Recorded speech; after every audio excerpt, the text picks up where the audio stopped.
Gentlemen, on the 10th of May, in the morning, even as we were getting into a huddle to wargame the events of the previous night, a routine exercise, I received a message on hotline from my counterpart in Pakistan seeking my willingness to communicate.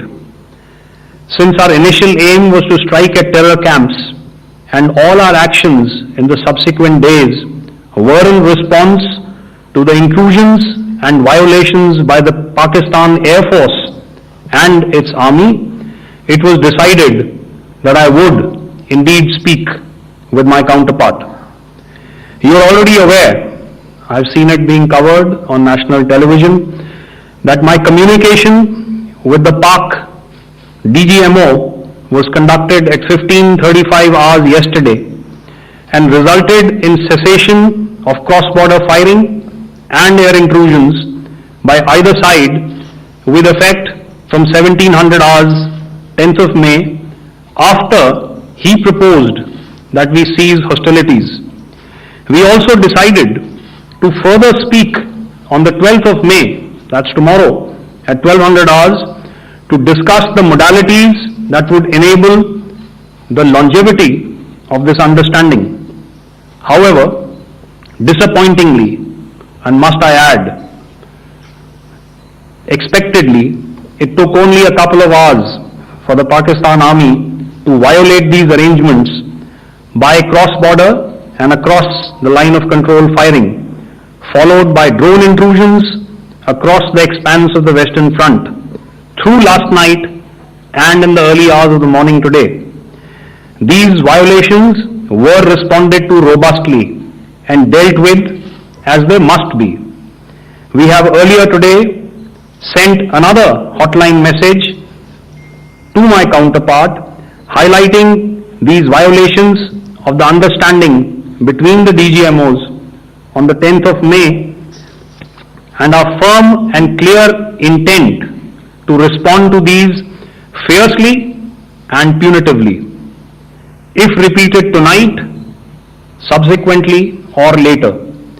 In this regard, I must inform all of you that the Chief of Army Staff has earlier today conducted a security review and has granted full authority to our Army commanders for counter actions in the kinetic domain in case of any violation by Pakistan.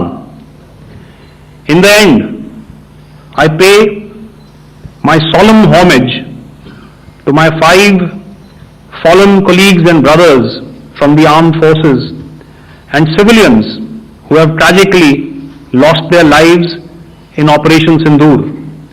Our hearts go out to the bereaved families and we express our solidarity to them in this lifetime and beyond at this grave juncture in their lives. Their sacrifices shall always be remembered and spoken of in glowing terms by a grateful nation.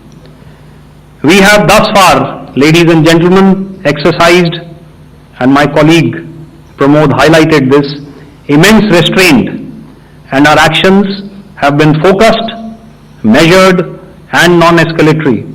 However, any threat to the sovereignty, territorial integrity, and safety of our citizens will be met with decisive force. Jai Hind. Okay, ladies and gentlemen, we are now open for questions.